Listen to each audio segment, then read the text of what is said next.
欢迎来到沪江网校韩语课堂。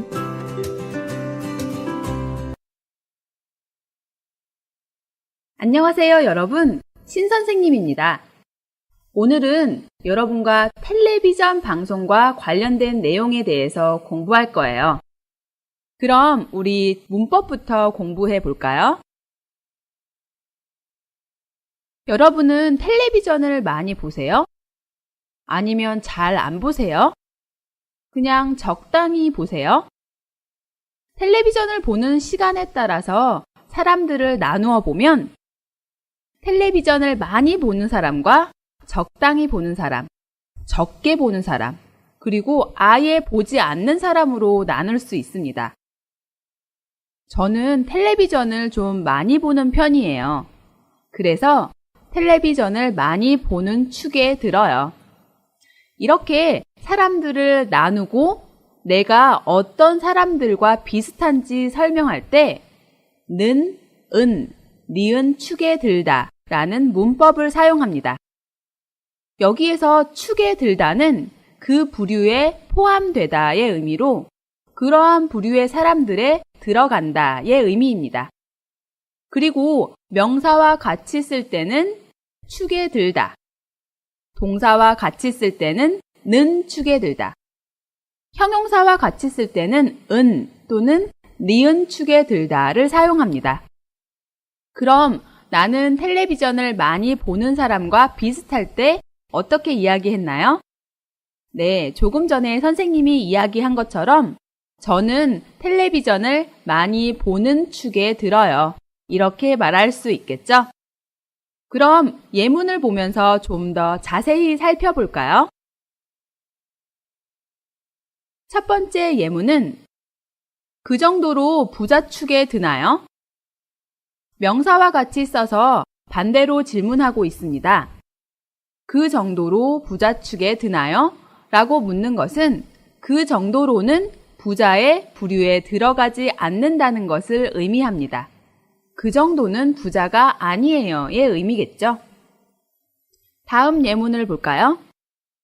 제가 어디 멋쟁이 축에 드나요? 멋있는 사람이 얼마나 많은데요. 이것도 첫 번째 예문처럼 질문을 하면서 반대의 의미로 이야기하고 있습니다.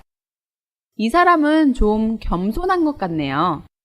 제가 어디 멋쟁이 축에 드나요? 라고 묻는 것은 이 정도로는 멋쟁이라고 불리는 사람들의 부류에 들어갈 수 없어요 라는 의미입니다. 그러면서 자신의 생각을 덧붙여서 이야기했네요. 멋있는 사람이 얼마나 많은데요. 멋있는 사람들이 정말 많다는 의미겠죠? 세 번째 예문도 같이 볼까요? 그 정도로 잘하는 축에 드나요? 요즘은 노래 잘하는 사람이 정말 많던데요. 어떤 사람이 노래를 잘한다고 생각하는 모양입니다.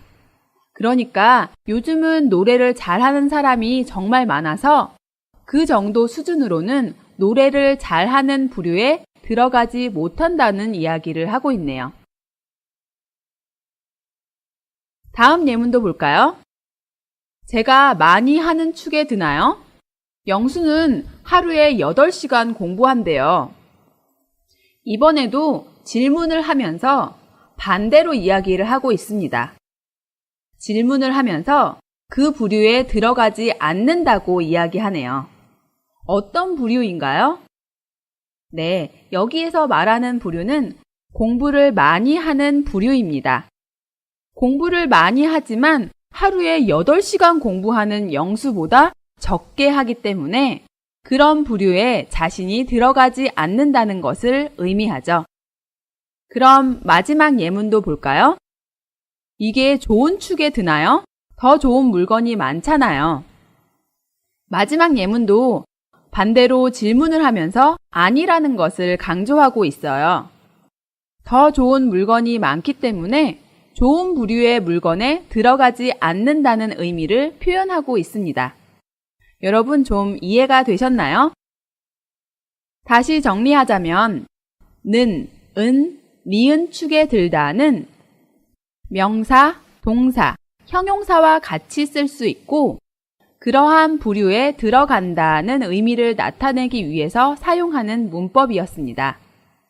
예문에서는 모두 반대로 질문을 하면서 그러한 부류에 들어가지 않음을 강조해서 표현했는데요.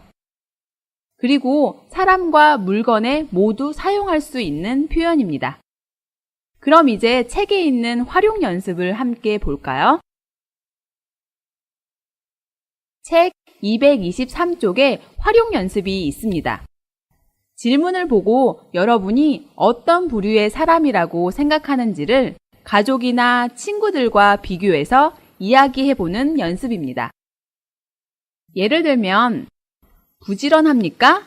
라는 질문에서 부지런하다 라는 기준으로 가족들을 한 명씩 생각해 볼 때 저는 가족 중에 부지런하지 않은 편이에요 라고 생각하고 반대로 친구들 중에 부지런하다 라는 기준으로 친구들을 생각해 볼 때 친구들 중에서는 저는 부지런한 편이에요 라고 한다면 1번 저희 가족들은 아주 부지런해요.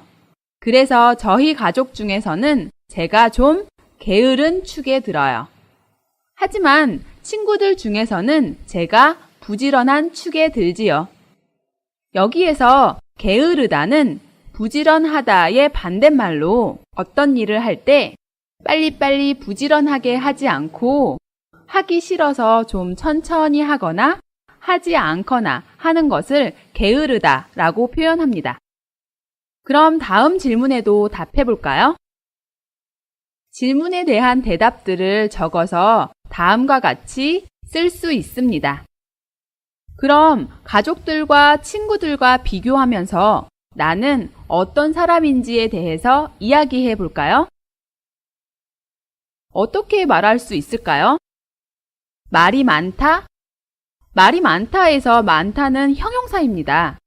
그래서 말이 많은 축에 들다 라고 쓸 수 있겠죠? 가족과 친구와 비교해서 말하면 저희 가족들은 말이 별로 없어요. 그래서 저희 가족 중에서는 제가 말이 많은 축에 들어요. 하지만 친구들 중에서는 말하는 걸 좋아하는 사람이 많아서 제가 말이 적은 축에 들어요. 다음 질문도 볼까요? 공부를 잘하다는 동사입니다. 그래서 공부를 잘하는 축에 들다로 쓸 수 있겠죠? 가족, 친구들과 비교해서 말해볼까요? 3번. 저희 가족들은 공부를 별로 좋아하지 않아요. 그래서 저희 가족 중에서는 제가 공부를 잘하는 축에 들어요. 하지만 친구들 중에서는 제가 공부를 별로 잘하지 않는 축에 들어요. 친구들이 공부를 잘하거든요. 이렇게 말할 수 있겠습니다. 다음 질문도 볼까요? 운동을 많이 하다에서 하다는 동사지요. 그래서 운동을 많이 하는 축에 들다, 운동을 하지 않는 축에 들다 라고 말할 수 있습니다. 가족이나 친구들과 비교해서 이야기하면 4번. 저희 가족들은 공부를 좋아하지 않는 대신에 운동을 좋아하는데 저는 별로 안 좋아해요. 그래서 저희 가족 중에서는 제가 운동을 많이 하지 않는 축에 들어요. 하지만 친구들 중에서는 운동을 싫어하는 친구들이 많아서 제가 운동을 많이 하는 축에 들어요. 라고 할 수 있겠네요. 이제 마지막 질문을 볼까요? 여행을 많이 하다. 여기에서 하다도 동사지요. 그래서 여행을 많이 하는 축에 들다, 여행을 많이 하지 않는 축에 들다 라고 말할 수 있습니다. 그래서 가족과 친구들과 비교해서 말해보면 어떻게 말할 수 있을까요? 여러분, 한번 써보세요.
다 쓰셨죠? 우리 같이 확인해 볼까요? 5번. 저희 가족들은 여행을 별로 안 가요. 집에 있는 걸 좋아해요. 그래서 저희 가족 중에는 제가 여행을 많이 하는 축에 들어요. 하지만 친구들 중에서는 제가 여행을 많이 하지 않는 축에 들어요. 이렇게 말할 수 있을 겁니다. 이와 같이 는, 은, 니은 축에 들다는 그러한 부류에 들어가다의 뜻으로 사용되는 문법이었습니다. 그런데 여러분, 는, 은, 니은 축에 들다가 전에 배운 는, 은, 니은 편이다와 비슷한 것 같죠? 네, 맞아요. 두 문법은 아주 비슷한 의미로 쓰여서 바꿔서 사용할 수 있는데 편이다가 명사와 함께 쓰이지 않는다는 것이 좀 다릅니다. 예를 들면 축에 들다는 멋쟁이 축에 들어요. 모범생 축에 들어요 와 같이 명사와 함께 쓸 수 있지만 편이다는 멋쟁이 편이다가 아니라 멋쟁이인 편이다. 모범생 편이다가 아니라 모범생인 편이다와 같이 명사에 이다를 붙여서 사용한다는 것도 기억해 두시면 좋겠습니다.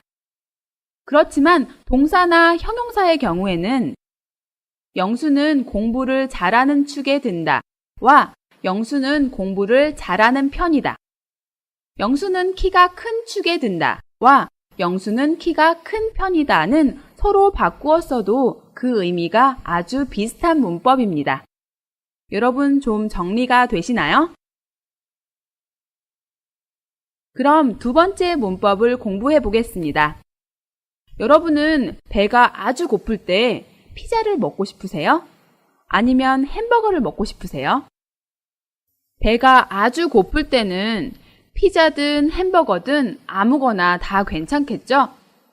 이런 상황에서 든 문법을 사용합니다. 든 문법은 든지, 든지를 줄임말로 두 개 이상의 예를 들어서 무엇이나 가리지 않고 다 괜찮다는 말을 쓸 때 사용하는 문법입니다. 피자를 먹어도 되고 햄버거를 먹어도 상관없다고 이야기할 때 어떻게 사용하면 될까요? 네, 맞아요. 피자를 먹든 햄버거를 먹든 상관없어요 라고 말할 수 있겠죠?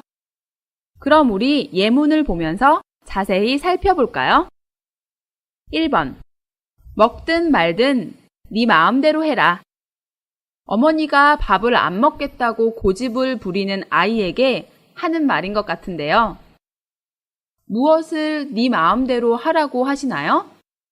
네, 무엇을 먹든지 말든지 마음대로 하라고 합니다. 보통 마음대로 해라 라고 말할 때 앞에 하든지 말든지를 사용합니다. 그럼 다음 예문을 볼까요? 참석하든 안 하든 회비를 내야 돼요. 무슨 뜻일까요? 네, 모임에 참석하든지 하지 않든지 상관없이 모두 회비를 내야 한다는 의미입니다. 계속해서 볼까요? 비빔밥이든 냉면이든 아무거나 먹자. 3명의 친구가 있는데 두 친구가 이야기를 하면서 한 사람은 비빔밥을, 다른 한 사람은 냉면을 먹자고 합니다. 그리고 나머지 한 사람은 무엇을 먹든지 다 괜찮다고 이야기하네요. 무엇을 먹든지 다 괜찮다고 이야기할 때 이렇게 이든 아무거나 먹자라고 이야기할 수 있어요. 여기에서 비빔밥, 냉면은 명사이기 때문에 이든을 다음 예문도 볼까요? 신문이든 잡지든 뭐 볼거리 없어요? 이 사람은 좀 심심한 모양이에요. 여기에서 볼거리는 볼만한 무언가를 이야기하는데요. 예를 들면 신문이나 잡지 같은 것을 이야기합니다. 신문이나 잡지 뭐든지 좀 볼거리가 없는지 질문할 때 신문이든 잡지든 뭐 볼거리 없어요? 라고 이야기했네요. 여기에서 신문 뒤에는 이든, 잡지 뒤에는 든이 붙었네요. 신문은 받침이 있기 때문에 이든, 잡지는 받침이 없기 때문에 든을 사용했습니다. 마지막 예문도 볼까요? 과장이든 부장이든 이 일에 대한 책임을 져야 한다고 생각합니다. 아마 회사에서 어떤 문제가 생긴 모양입니다.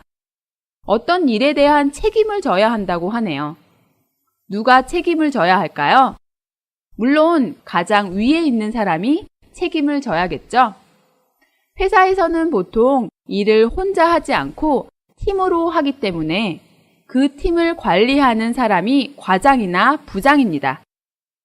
그래서 이 문장에서도 과장이든지 부장이든지 상관없이 누군가는 그 일에 대해 책임을 져야 한다고 말하고 있습니다. 이해가 되시나요? 보통 두 가지 예를 들고 예로 든 두 가지 모두 상관이 없다고 나타내기 위해서 든을 사용했습니다. 그리고 예로 드는 두 가지는 서로 관계가 있어야 합니다. 혹시 여러분 건 문법을 기억하시나요? 그럼 오늘 배운 든과 어떻게 다를까요? 건은 거나 거나의 줄임말로 앞, 뒤에 비교할 수 있는 내용을 이것저것 예를 들어서 말하고 앞에 있는 거나 뒤에 있는 거나 상관없이 결과가 같을 때 사용했습니다. 예를 들어서 제 친구 소희는 기분이 좋건 나쁘건 항상 다른 사람에게 친절하게 인사해요. 의미는 친구 소희가 기분이 좋으면 친절하게 인사하고 기분이 나쁘면 인사를 안 하는 게 아니라 기분이 좋거나 나쁘거나 항상 다른 사람에게 똑같이 친절하게 인사한다는 의미입니다.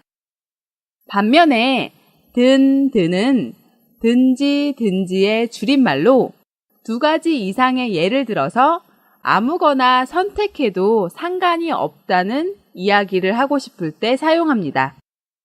예를 들어서 오늘은 라면을 먹든지 김밥을 먹든지 다 괜찮아요 라고 말한다면 라면을 선택해도 김밥을 선택해도 다 괜찮다는 의미입니다. 두 문법의 차이를 좀 아시겠어요? 든은 앞에 있는 것이나 뒤에 있는 것이나 아무거나 선택해도 다 괜찮다는 거예요. 그렇지만 건은 앞에 있는 상황이나 뒤에 있는 상황이나 상관없이 뒤에 같은 결과가 나온다는 거죠. 여러분, 우리가 3급에서 배운 이라든가 라든가를 기억하세요? 이라든가 라든가는 보통 여러 가지 예를 들어서 설명할 때 사용하던 문법이었죠. 예를 들어서 피부가 좋아지려면 야채라든가 과일 같은 것을 많이 드세요. 이 문장의 의미는 피부가 좋아지려면 먹어야 하는 것들이 많이 있는데 어떤 것을 예로 들었나요? 야채, 과일들을 예로 들어서 이야기했네요. 이렇게 여러 가지 예들을 같이 말할 때 이라든가 라든가 문법을 사용했습니다. 그럼 이제 책 223쪽에 있는 활용 연습을 한번 풀어보면서 다시 한번 확인해 볼까요? 대화를 완성하는 문제입니다. 질문이 있고 그 질문에 든을 사용해서 대답하는 문제네요. 어떻게 말하면 될까요? 먼저 예문부터 같이 봅시다. 1번. 기차표가 입석표밖에 없는데요. 기차역인 것 같습니다. 명절에 고향에 갈 때는 보통 기차를 타고 가는 사람이 많기 때문에 기차표가 없습니다. 지금도 기차표가 있기는 하지만 앉아서 갈 수 있는 좌석표는 없고 서서 갈 수 있는 입석표만 있다고 하네요. 여러분, 명절에 고향에 가야 하는데 좌석표가 없으면 고향에 가지 않는 게 좋을까요? 아니죠. 기차에 앉아서 가든지 서서 가든지 상관없이 꼭 가야 합니다. 그래서 어떻게 대답하면 좋을까요? 입석표든 좌석표든 빨리 가는 걸로 주세요. 라고 말하고 있습니다. 그럼 이제 대화를 만들어 볼까요? 여러분이 한번 문법을 사용해서 대화를 완성해 보세요.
다 쓰셨죠?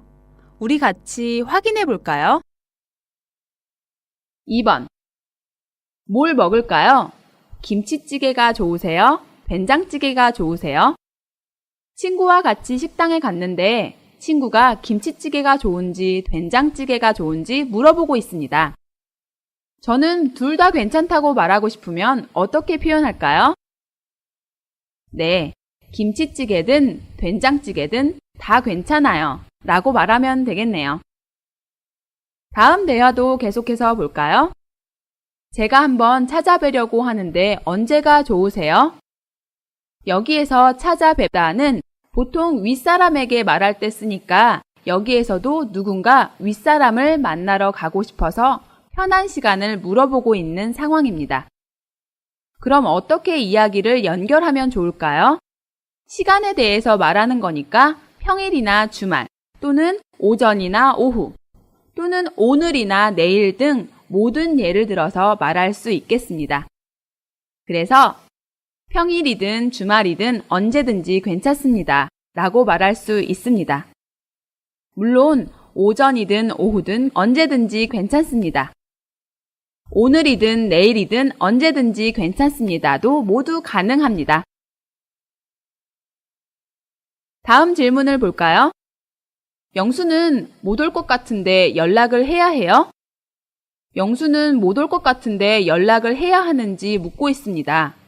정말 못 오는지를 확인해야 하는 것 같네요. 대답을 보면 연락하세요가 있으니까 이것은 연락하는 방법에 대해서 말하는 문제네요. 영수 씨에게 어떻게 연락할 수 있을까요? 보통 전화나 문자로 연락을 하겠죠?